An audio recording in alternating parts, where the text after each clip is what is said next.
భీముడు ధర్మరాజు గారి జోలికి కర్ణుడు వెళ్ళాడనేటటువంటి కోపంతో ఆ కర్ణుడి మీదకొచ్చి ఒక భయంకరమైనటువంటి బల్యాన్ని విసిరాడు. ఆ బల్యం కర్ణుడి యొక్క శరీరంలోంచి దిగబడి అవతల వైపుకి వెళ్ళిపోయింది. వెంటనే ప్రాణాలు పోయాయా అన్నట్టుగా కర్ణుడు రథంలో ఒరిగిపోయాడు.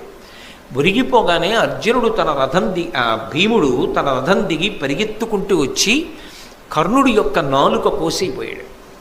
ఎందుకని అంటే ఈ నాలుకతోటి ఈ నోటితోటి ఒకానొకప్పుడు కురుసభలో మాట్లాడకూడని మాటలు మాట్లాడాడు. కాబట్టి వీడి నాలుక ఉండడానికి వీల్లేదు, వీడి నాలుక కోసేస్తానని నాలుక పైకి లాగి కొయ్యబోయాడు. వెంటనే శల్యుడు జోక్యం చేసుకుని ఒక మాట చెప్పాడు, నువ్వు నాలుక కోసేస్తే చచ్చిపోతాడు, చచ్చిపోలేదు బతికున్నాడు, ఇంకా స్పృహ తప్పాడు.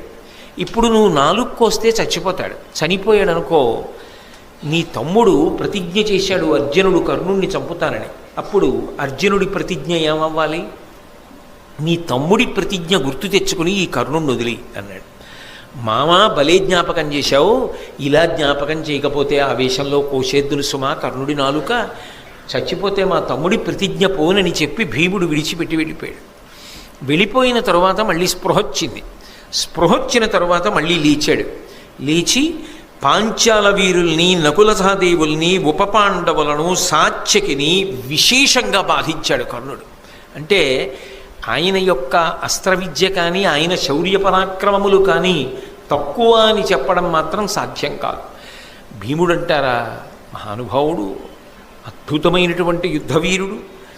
అలాగే వేరొక పర్యాయం, రెండో పర్యాయం ధర్మరాజు గారు, నకులుడు, సహదేవుడు కర్ణుడి యొక్క ధాటిని తట్టుకోలేక ముగ్గురు ఒక్క రథమే ఎక్కేవలసి వచ్చింది. కర్ణుడికి దొరికితే చంపేస్తాడని చెప్పి ముగ్గురు ఒక రథమే ఎక్కారు. ఎక్కి ఇంకా కర్ణుడి చేతి నుంచి తప్పించుకొని ప్రాణాలతో బయటపడితే చాలన్న స్థితిని పొందారు. కుంతీదేవికి ఇచ్చినటువంటి మాట జ్ఞాపకానికి వచ్చి రెండో మాట దొరికిన ధర్మరాజుని, నకులుణ్ణి, సహదేవుణ్ణి మాత్రం చంపలేదు, కానీ చంపేసినంత పని చేశాడు.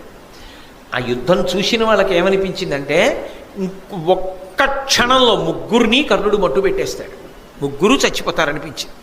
అప్పుడు శల్యుడు జోక్యం చేసుకున్నాడు. అదే సమయానికి భీముడు దుర్యోధనుణ్ణి ఆక్రమించి దుర్యోధనుణ్ణి చంపడానికి సిద్ధమవుతున్నాడు. దుర్యోధనుడు భీముడికి దొరికాడు, ధర్మరాజు, నకులుడు, సహదేవుడు కర్ణుడికి దొరికాడు. వెంటనే శల్యుడు తెలివితేటలుగా అన్నాడు, నువ్వు ఇక్కడ ధర్మరాజుని, నకులుణ్ణి, సహదేవుణ్ణి చంపేస్తావు, ఎవరి కోసం ఈ యుద్ధం? అది అక్కడ చచ్చిపోవడానికి సిద్ధంగా ఉన్నాడు దుర్యోధనుడు. తీరా దుర్యోధనుణ్ణి చంపేసిన తర్వాత వీళ్ళ ముగ్గురిని చంపినా ఎవరి కోసం ఈ యుద్ధం, ఎవరి కోసం ఈ విజయం? కాబట్టి వీళ్ళని చంపడం కాదు, ముందెళ్ళి నీ ప్రభువుని కాపాడన్నాడు. అనగానే వీళ్ళ ముగ్గురిని వదిలేశాడు. ఎటూ చంపడలేండి, వీళ్ళ ముగ్గురిని వదిలి మళ్ళీ భీముడి మీద యుద్ధం చేసి దుర్యోధనుణ్ణి విడిపించుకునేటటువంటి ప్రయత్నంలో వెళ్ళిపోయి ఆ దుర్యోధనుణ్ణి విడిపించుకున్నాడు. కర్ణుడు మధ్యందినటువంటి మార్తాండుడైపోయాడు. ఆ రోజు మధ్యాహ్న యుద్ధంలో అయిపోయి భార్గవాస్త్రాన్ని ప్రయోగించాడు, పరశురాముడిచ్చిన అస్త్రం. ఆ అస్త్రాన్ని ప్రయోగించడం వల్ల పాండవ సైన్యం అంతా కాకావికలైపోయింది. అయిపోయి అసలు యుద్ధభూమిలో నిలబడిన వారు లేరు, అందరూ విన్నిచ్చి పారిపోతున్నారు. ఆ పారిపోతున్న సమయంలో ఈ గొప్ప ఘోషనంతటినీ కూడా కృష్ణార్జునుడు గమనించారు. గమనించి ఈ సమయంలో మనం కూడా కర్ణుడి ముందుకు వెళ్ళడం మంచిది కాదు అర్జున, ఎందుచేత అంటే ఆయన దుర్నిరీక్షుడై ఉన్నాడు, చాలా ఉత్సాహంతో ఉన్నాడు. ఇటువంటి సమయంలో మనం ఎదురుపడితే కర్ణుడి యొక్క వీర ప్రదర్శనమునందు తట్టుకు నిలబడగలమన్న నమ్మకం తక్కువ, కాబట్టి కొంతసేపు అసలు కర్ణుడి ముందుకి వెళ్ళద్దు అన్నాడు కృష్ణుడు. వెంటనే అర్జునుడు అన్నాడు, పట్టపగలింటి సూర్యుని పగిది కర్ణుడు ఉగ్రమూర్తి అయి వెలుగుచునున్నవాడు, మన రథం విప్పుడు మాధవ మరలనిమ్ము బ్రతికియుండిన శుభములు పడయవచ్చు. అర్జునుడు కూడా ఏమన్నాడంటే, మధ్యాహ్న కాలంలో వెలిగిపోతున్న సూర్యబింబం ఎలా ఉంటుందో కర్ణుడు అలా ఉన్నాడు, అటువంటి యుద్ధం చేస్తున్నాడు. కృష్ణ, నా రథాన్ని కర్ణుడి రథం ముందు పెట్టకు, ఇప్పుడు కానీ యుద్ధానికి ఎడితే కర్ణుడు నన్ను చంపినా చంపుతాడు, కాబట్టి బ్రతికితే సుఖాలు పొందొచ్చు, రథాన్ని దూరంగా తీసుకుపో అన్నాడు. ఆ తర్వాత ధర్మరాజు గారు ఈ కర్ణుడి చేతిలో ఘోరంగా అవమానింపబడి విడవబడ్డాడు కదా. రెండో మాట నకుల సహదేవులతో కలిపి నకుల సహదేవుల్ని యుద్ధానికి పోయి భీముడికి సహాయం చేయండి అని చెప్పి ఆ కర్ణుడు అన్న మాటలు మనసుని ములుకుల్లా గుచ్చుకుంటుంటే తట్టుకోలేక శిబిరానికి వెళ్ళిపోయి శరీరంలో గుచ్చుకున్న బాణాలన్నీ బయటికి లాగించుకుని అపారమైన శోకంతో పడుకుని ఉన్నాడు. ఆ తర్వాత కృష్ణార్జునుడు ఇద్దరూ వచ్చారు. మీరు మహాభారతంలో శ్రీకృష్ణుడు అన్న దగ్గర దాని గురించి సవివరంగా విన్నారు. వచ్చిన తరువాత కర్ణుణ్ణి గెలిచి వచ్చాడు అర్జునుడు అనుకుని ధర్మరాజు గారు మాట్లాడడం, నేను ఇంకా గెలవలేదు అని చెప్పడం, ఆగ్రహించినటువంటి ధర్మరాజు గారు గాంధీవాన్ని కృష్ణుడికి ఇచ్చి కృష్ణుడు గెలుస్తాడన్నాం, గాంధీవం ఎవరికైనా ఇచ్చేయమని ఎవడంటాడో వాడి తల పగలగొట్టేస్తాను, వాడిని చంపేస్తానని ప్రతిజ్ఞ చేశానని చెప్పి అర్జునుడు వరలోంచి కత్తి తీయడం, ఇదెక్కడి గొడవ, శత్రువీరుల్ని చంపడం మానేసి మీలో మీరు పొడుచుకు చచ్చిపోతే ఇంకా యుద్ధం ఎవరి కోసమని కృష్ణుడు ఆపి అర్జునుణ్ణి పెద్దవాణ్ణి అనరాని మాటలంటే చంపినట్టే. కాబట్టి ధర్మరాజు గారిని కొంతసేపు నింద చేయమంటే ధర్మరాజు గారిని అర్జునుడు నింద చేసి చంపిన దానితో సమానం అయిపోయింది. కాబట్టి ఇప్పుడు కత్తి తీసి తాను పొడి చేసుకోబోయాడు. ఇది నువ్వెందుకు పొడి చేసుకుంటున్నావు అన్నాడు కృష్ణుడు. ఇంతటి మహాత్ముడు ధర్మరాజు గారిని నిందించాను కాబట్టి ఈ శరీరంతో ఉండలేను, నేను పొడి చేసుకుంటానన్నాడు. నేను పొడి చేసుకుంటానంటే మళ్ళీ కృష్ణుడు జోక్యం చేసుకుని ఎవడిని వాడు పొగుడుకుంటే వాడు మరణించినట్టే, కాబట్టి నిన్ను నీవు పొగిడేసుకో కాసేపు అన్నాడు. అప్పుడు అర్జునుడు మళ్ళీ తనని తాను పొగుడుకున్నాడు. ఇద్దరూ ఉపద్రవంలోంచి గట్టున పడ్డారనుకునేసరికి ఇప్పటి వరకు అర్జునుడు నన్ను ఏదో నింద చెయ్యాలి కాసేపని నింద చేసినా అందులో సత్యం ఉంది, నా వల్ల వాళ్ళు బాధపడుతున్నారు, నేనే మాయాద్యూతంలో అనవసరంగా పాల్గొని వీళ్ళందరికీ కష్టాలు తెచ్చాను, నేను అడవికి వెళ్ళిపోయి తపస్సు చేసుకుంటాను, భీముడికి పట్టాభిషేకం చేయండి అని ధర్మరాజు గారు వెళ్ళిపోతున్నాడు. మళ్ళీ కృష్ణుడు వెళ్ళి ధర్మరాజు గారిని పట్టుకుని తీసుకొచ్చి కూర్చోబెట్టాడు. కర్ణుడు కొట్టిన దెబ్బ ధర్మరాజు గారిని శారీరకంగా మానసికంగా బాధ పెట్టి అన్ని మలుపులు తిప్పింది కథని. కృష్ణుడు ఉన్నాడు కాబట్టి నిలబడింది పాండవ శిబిరం, లేకపోతే అసలు ఏమైపోనో కర్ణుడి దెబ్బకి ఆ రోజుని. సరే, అప్పుడు ధర్మరాజు గారికి అర్జునుడు కృష్ణుడు నమస్కారం చేశారు. ఇవాళ కర్ణుణ్ణి చంపి మాత్రమే తిరిగి వస్తాం అని యుద్ధానికి బయలుదేరారు. బయలుదేరేటప్పుడు ఇందాక తిరిగి వస్తున్నప్పుడు అర్జునుడు చూసిన పరిస్థితి ఏమిటి? కర్ణుణ్ణి మధ్యందిన మార్తాండుళ్ళ ఉన్నాడు. అదే పటాటోపంతో, అదే ఆటోపంతో, అదే శౌర్యంతో, అదే పరాక్రమంతో, అదే విజృంభణంతో ఉన్నాడు. ముందు మానసికంగా అర్జునుడిలో ఒక కక్ష, ఒక పగ బాగా ప్రజ్వరిల్లితే తప్ప కర్ణుణ్ణి చంపి తీరాలనేటటువంటి ఉత్సాహం రాదు. అది కృష్ణ సారథ్యం అంటే. కాబట్టి అర్జునుడితో అన్నాడు, నీ అస్త్రశక్తి ఎంతటిదో అర్జున మరిచిపోయావా? నువ్వు వేసినటువంటి బాణ పరంపరలకి తట్టుకోలేక కదా భీష్మాచార్యుడు పడిపోయాడు. నీకే విలువిద్య నేర్పినటువంటి ద్రోణుడే పడిపోయాడే నిన్ను తట్టుకోలేక. మరిచిపోయావా? మాయాద్యూతంలో మిమ్మల్ని అందరినీ ఒకసారి ఓడించి రాజ్యాన్నంతటినీ కబళించి మీ ఒంటి మీదున్న పైబట్టలు కూడా తీయించి కింద పెట్టించారు. రెండో మాట మళ్ళీ మాయాద్యూతం ఆడి 12 సంవత్సరములు అరణ్యవాసం, 1 సంవత్సరం అజ్ఞాతవాసం చేయించారు. 13 సంవత్సరాలు మీరు పడ్డ కష్టాలకన్నింటికీ కారణమైన ప్రధానుడు కర్ణుడితో యుద్ధానికి ఎడుతున్నాం అర్జున. నీ పౌరుషాన్నంతటినీ కూడా పుంజుకో, నీ ప్రతాపాన్నంతటినీ ప్రదర్శించు. కర్ణుడి తల తెగిపోలిసిందే ఇవాళ.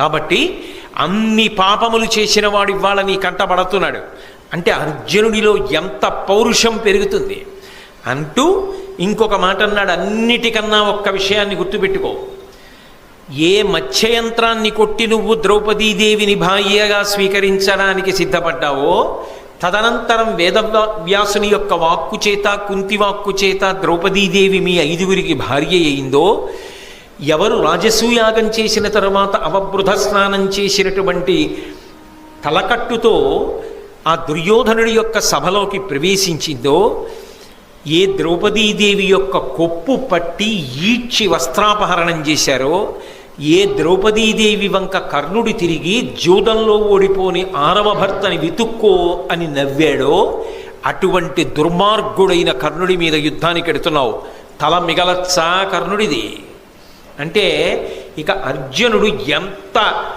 పగతో వెళ్ళాలో అంత పగతో వెళ్ళడానికి, అంత ఉత్సాహం పుంజుకోవడానికి కావలసినది నూరి పోసేశాడు కృష్ణ పరమాత్మ.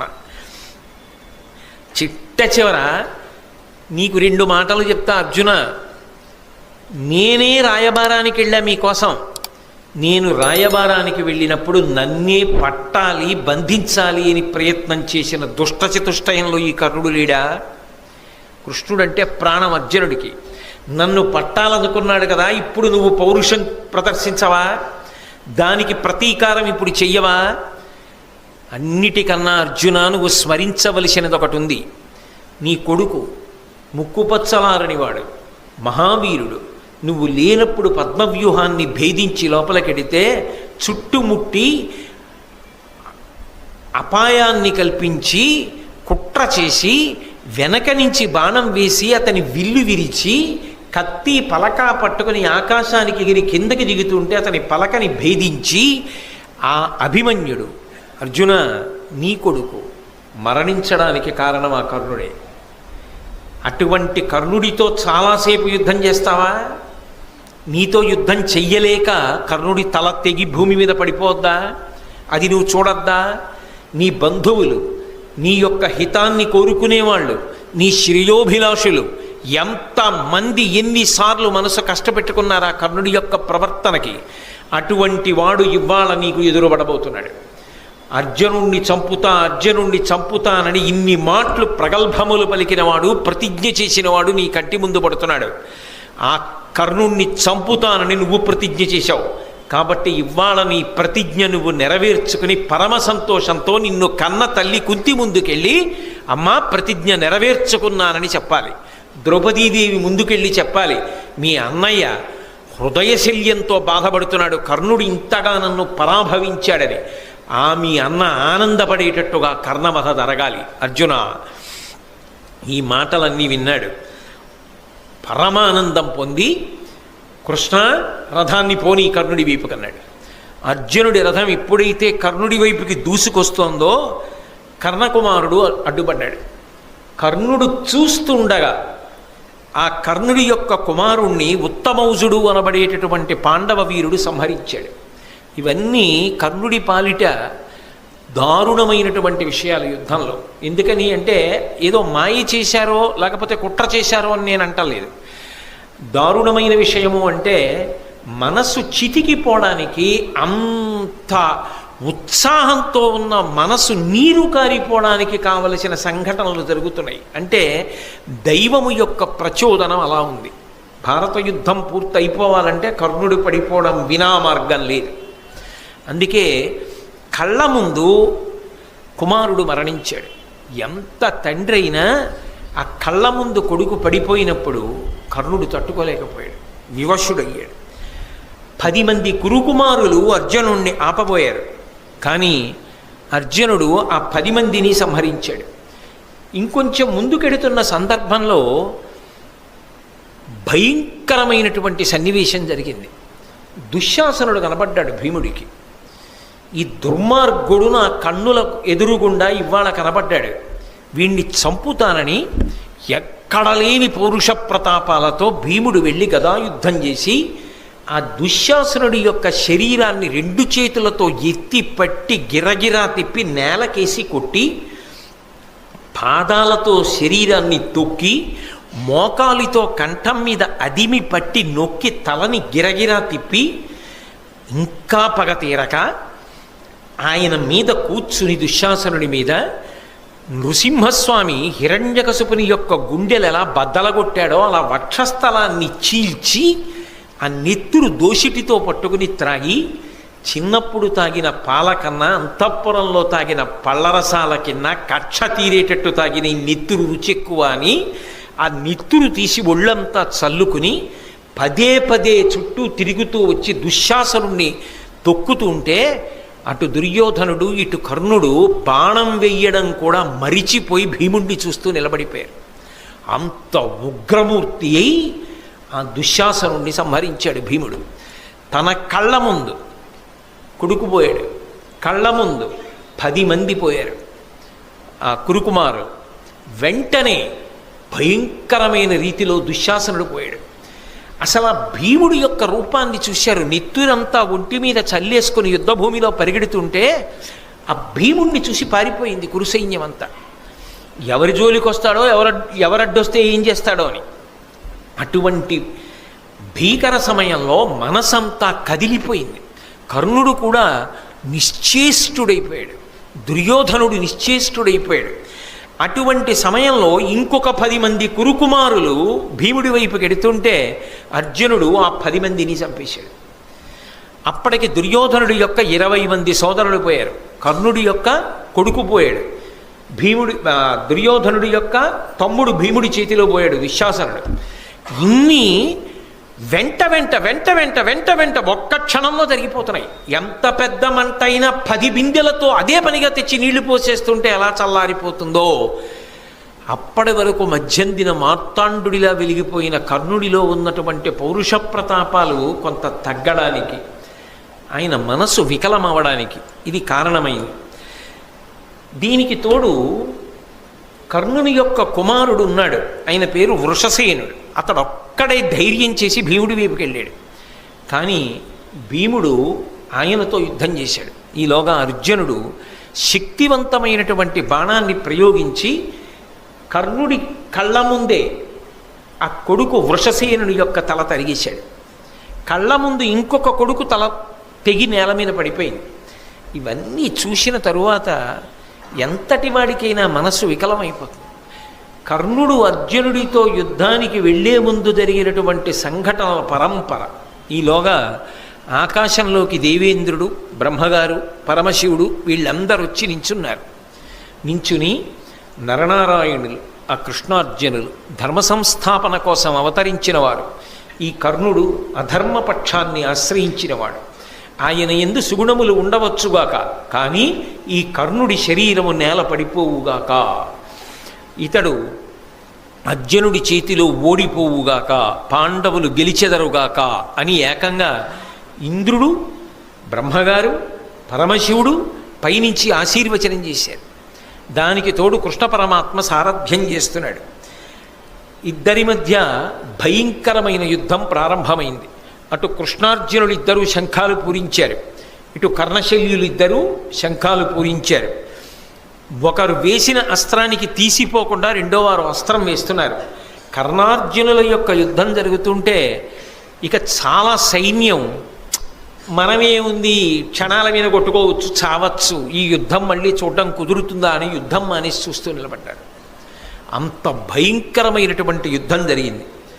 ఇక అర్జునుణ్ణి నిర్జించాలనేటటువంటి బలమైన సంకల్పంతో తాను ఖాండవవన దహనం చేసినప్పుడు తన దగ్గరికి వచ్చి నాగాస్త్రంగా మారినటువంటి అశ్వసేనుడు అనబడేటటువంటి సర్పానికి సంబంధించినటువంటి బాణము కర్ణుడు వరలో పెట్టి ప్రత్యేకంగా చందనముతోటి పుష్పాలతోటి పూజ చేసి ఎప్పుడూ భద్రంగా ఉంచుతాడు.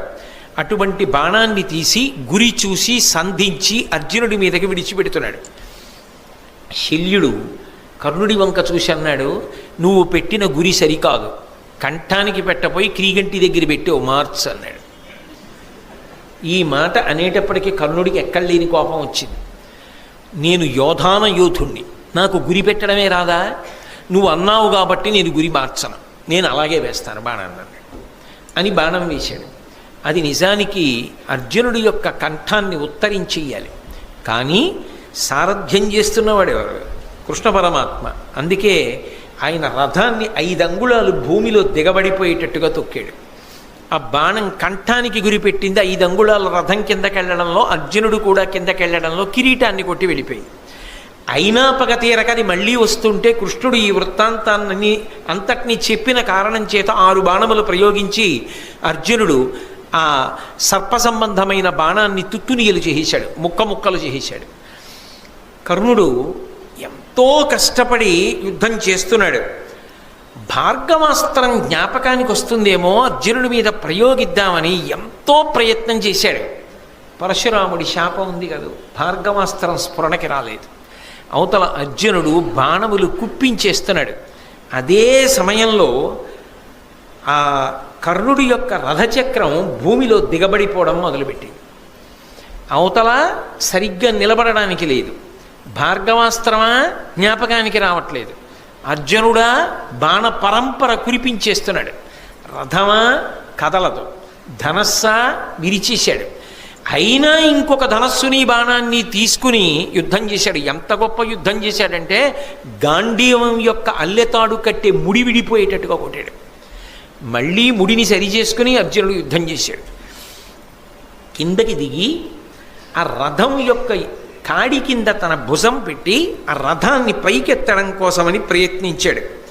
అయినా ఆ రథం పైకి రాలేదు. కానీ ఆశ్చర్యం ఏమిటంటే ఈ భూమి అంతా కులపర్వతాలతోటి సముద్రాలతోటి 6 అంగుళాల పైకి లేచింది. అంటే కర్ణుడి యొక్క భుజశక్తి అటువంటిది. మొత్తం భూమి లేచింది కానీ ఆ రథం మాత్రం భూమిలోంచి పైకి రాలేదు. జ్ఞాపకానికి వచ్చింది. ఒకప్పుడు ధేనువుని కొట్టాను, కావాలని కొట్టలేదు, సాధన చేస్తుండగా బాణం తగిలింది. వేడుకున్నాను ఆ బ్రాహ్మణుణ్ణి, నీకు అనేక ఆవులు ఇస్తాను, దూడలు ఇస్తానన్నాను. ఆయన వినలేదు. ఎవరిని మనసులో పెట్టుకుని ఇంత తీవ్ర సాధన చేసి ధేనువు మీద బాణం పడేటట్టుగా కొట్టావో ఆ వీరుడితో యుద్ధం చేసేటప్పుడు నీ రథచక్రము భూమిలో కుంగిపోవుగాక అని శపించాడు. వెంటబడి ప్రతిమాలిన ఆయన అంగీకరించలేదు. ఆ శాపాన్ని ఉపసంహారం చేయలే. అందుకే రథచక్రం భూమిలో దిగబడిపోయింది అనుకున్నాడు. అనుకుని అర్జునుడి వంక చూసి ఆ అర్జునుడన్నాడు, అరదంబు చక్రంబు ధరజాల కృంగిన ఎత్తెద అంతకు నీయకుండు, ఏను భూమిస్థుడ నీవు రథస్థుండ, వియ్యడ తగవగు నీయకునికి విరిదలవానికి విరధుని ఆయుధం విడినవానిని శూరులేయరిందు, మహిత శూరుడవు మాత్రగా ఉత్తమ కులుడవు రణధర్మ కొవిదుండవు, ఇట్టి నీవు తగిన ఎట్టి భంగిన అని చెయ్యవలయు, ఇట్లు చెప్పుటెల్ల పాడి ఏర్పడంగా పలుకుట కాని గోవిందునకును నీకు వెరచి కాదు. అర్జున, నువ్వు రథం మీద ఉన్నావు, నేను భూమి మీద ఉన్నాను. నా రథచక్రం కుంగిపోయింది. నా రథచక్రం భూమిలోంచి పైకి రావట్లేదు. నేను రథాన్ని ఎత్తి సరిచేసుకునే ప్రయత్నం చేస్తున్నాను. అయినా ఎదుటి వీరుడు భూమి మీద ఉన్నా లేక అస్త్రములను విడిచిపెట్టి వెన్ను చూపించి పారిపోతున్నా, తల విరబోసుకుని ఉన్నా, అటువంటప్పుడు ధర్మాత్ముడైనటువంటి ఎదుటి వీరుడు బాణములు వేసి కొట్టకూడదు. నువ్వు ఉత్తమ వంశమునందు జన్మించావు, గొప్ప అస్త్రవిద్య నేర్చుకున్నావు, ధర్మం తెలిసిన్నవాడివి. నేను ఇప్పుడు బాణములు వెయ్యలేని స్థితిలో ఉన్నాను. రథాన్ని ముందు భూమి మీద సరిచేసుకునే ప్రయత్నంలో ఉన్నా. అయినా నువ్వు ఆపకుండా బాణప్రయోగం చేస్తున్నావు. కొంతసేపు బాణప్రయోగం ఆపు. నీకో గోవిందుడికో భయపడి నేను ఈ మాట చెప్పట్లేదు, ధర్మం చెప్పాలి కాబట్టి చెప్తున్నాను అన్నాడు. అంటే కృష్ణ పరమాత్మ అన్నాడు, అబ్బా ఇప్పుడు ధర్మం జ్ఞాపకానికి వచ్చిందా? జ్ఞాపకానికి వస్తే రక్షించేది కాదు ధర్మం, అనుష్ఠిస్తే రక్షించేది. నువ్వు ఎంత ధర్మాన్ని అనుష్ఠించావు జీవితంలో? పాండవులను తక్కువ చేసి మాట్లాడినప్పుడు ఈ ధర్మం జ్ఞాపకానికి రాలా? ద్రౌపదీదేవిని అవమానించినప్పుడు ఈ ధర్మం జ్ఞాపకానికి రాలా? అదే పనిగా అర్జునుడిని చిన్నతనం చేసి మాట్లాడినప్పుడు ఈ ధర్మం జ్ఞాపకానికి రాలా? నువ్వు పాటించనిది ధర్మం. నీకు అక్కడికి రమ్మంటే ఎక్కడి నుంచి వస్తుంది? ఇతని రథచక్రము పైకి లేవదు అర్జున, ఎందుకంటే ఇతనికి శాపం ఉన్నది. కాబట్టి నువ్వు వేచి ఉండవలసిన అవసరం లేదు. అతని రథము భూమి మీదకి సక్రమంగా వస్తుందనుకుంటే ఆగవచ్చు, అది వచ్చే సమస్యే లేదు, ఎందుకంటే అది శాపం. కాబట్టి బాణప్రయోగం చెయ్యి అన్నాడు. వెంటనే అర్జునుడు ఒక దివ్యమైనటువంటి బాణాన్ని తీసి, ఏను తపశ్చరణంబున దానంబున గురుజనాభితర్పణమున నిత్యాసూన వ్రతశీలుడని నీయు కర్ణు తలత్రించు ఈ శరమనియన్. నేను ప్రతిరోజు కూడా పుణ్యకార్యములు చేసిన వాడనైతే, గురుజనులను తృప్తిపరచినటువంటి వాడనైతే, నిత్యానూన వ్రతశీలుడని నీయు ప్రతిరోజు పుణ్యకర్మలు తప్పకుండా చేసిన వాడనైతే, నేను ఇప్పుడు వేసేటటువంటి ఈ బాణము కర్ణుని యొక్క తలను త్రుంచుగాక అని చెప్పి గాంధీవానికి తొడిగి ఆ బాణాన్ని ప్రయోగించాడు. చరమగిరి నుండి పడియడు తరణికరణి సూతపుత్రు తలవడ కాంతి స్ఫురణోజ్వలంబు అతి సుందరముగు అగు కాయమట్లు ధరణింపడియన్. ఆ అర్జునుడు వేసినటువంటి బాణానికి కంఠం తెగిపోయి ఎంతో అందంగా ఉండేటటువంటి ఆ కర్ణుడి యొక్క తల బంగారు రంగు కలిగినటువంటి శరీరం నుంచి వేరైపోయి నిత్తురు కారుతూ భూమి మీద పడిపోయింది. ఆ శరీరం ఇంకొక పక్కకు పడిపోయింది. అధిప అంతన గనువిచ్చి అఖిల జనలు కనుగొనంగా ఆ యుజ్వల తనువు విడిచిచని సముద్దీప్తమైన తేజంబు వారిజాప్త బింబంబు సొచ్చె అత్యద్భుతముగా. పశ్చిమాద్రిన అస్తమించడానికి సిద్ధపడుతూ ఎరుపు రంగుని పుంజుకుంటున్నటువంటి సూర్యబింబంలోకి కర్ణుడి శరీరంలోంచి ఒక దివ్యమైనటువంటి కాంతి వెళ్ళి కలిసిపోయింది. సూర్యభగవానుడు చూశాట ఆకాశంలోంచి, అబ్బా, నా అనుగ్రహాన్ని పొందినవాడు, నన్ను ఉపాసన చేసినవాడు, నా అంశలో వెలిగినవాడు, భారత యుద్ధానికి కారణమైనవాడు, ధర్మ సంస్థాపనకు నిజానికి పరమకారణమైనవాడు ఇవాళ యుద్ధభూమిలో పడిపోయాడు. తల తెగి నెత్తురు కారుతుండగా పడిపోయాడు. ఎవడు రథం మీద నిలబడి ఉండగా భార్గవాస్త్ర ప్రయోగం చేశాడో, ఎవడు పాండవ సైన్యాన్ని కాకావికలు చేశాడో వాడు లేని రథం ఇప్పుడు మాత్రం ఆ చక్రం భూమి మీదకి మళ్ళీ మామూలుగా వచ్చేసింది అని. ఎంతైనా మరి కొడుకు కదా కర్ణుడు, కిరణములు చేతులు కదా సూర్యుడికి.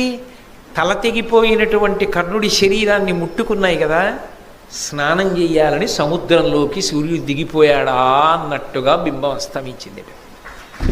ముఖం ఎర్రబడి శల్యుడు ఖాళీ రథాన్ని తోలుకుని దుర్యోధనుడి దగ్గరికి వెళ్ళిపోయాడు. కౌరవ సైన్యం అంతా కాకావికలై చెల్లాచెదరైపోయింది. ఇక దుర్యోధనుడి పరిస్థితి చెప్పడానికి ఏముంటుంది? కర్ణుడితో వెళ్ళిన రథం, ఆశలు పెట్టుకున్న రథం కర్ణుడు లేకుండా ఒక్కటే తిరిగి వచ్చేసింది. అప్పుడన్నాడు శల్యుడు, ఇప్పటిదాకా ఎక్కడా చూడలేదో ఈ దుర్యోధన ఇటువంటి యుద్ధం. ఏమి యుద్ధం చేశాడయా కర్ణుడు? మనుష్యులమేమిటయా, దేవతలు వచ్చి ఆకాశంలో నిలబడి చూశారు ఆయన చేసిన యుద్ధాన్ని. కర్ణుడు ధన్యుడు, మహాత్ముడు, మహానుభావుడు, అంత గొప్ప యుద్ధం చేశాడు. ఇన్ని శాపాలుండి కూడా హరివీర భయంకరుడ యుద్ధం చేశాడు. అన్నిటికన్నా గొప్ప విషయం ఏమిటంటే ఆయన చేసిన యుద్ధానికి కృష్ణార్జునులు కూడా తెల్లబోయి తడబడ్డారు. నిజం కదా మరి, అన్నాడుగా బతికియుండిన సుఖములు పడయవచ్చు అన్నాడు అర్జునుడు. అంత గొప్ప యుద్ధం చేసి అస్తమించాడు. అటువంటి మహావీరుడు, ఆయనకి సారథ్యం చేశానన్నాడు. ఇప్పుడు కర్ణుడు పడిపోయిన తర్వాత ఆ విధంగా మహాభారత యుద్ధకాలమునందు కర్ణుడు పడిపోయాడు. ఆ తర్వాత నల్లేరు మీద నడక మిగిలిన వాళ్ళు పడిపోయారు. దుర్యోధనుడి తొడలు భీమసేనుడు విరగొట్టాడు. ధర్మరాజు గారికి పుణ్యజలాలతో కృష్ణ పరమాత్మ దగ్గరుండి పట్టాభిషేకం చేయించారు. ఆ పూజలో ఉంచి పూజించినటువంటి శంఖంలోకి నదీ జలములన్నింటినీ తీసి సమస్త భూమండలానికి సార్వభౌముడిగా ధర్మరాజు గారికి పట్టాభిషేకం చేశారు.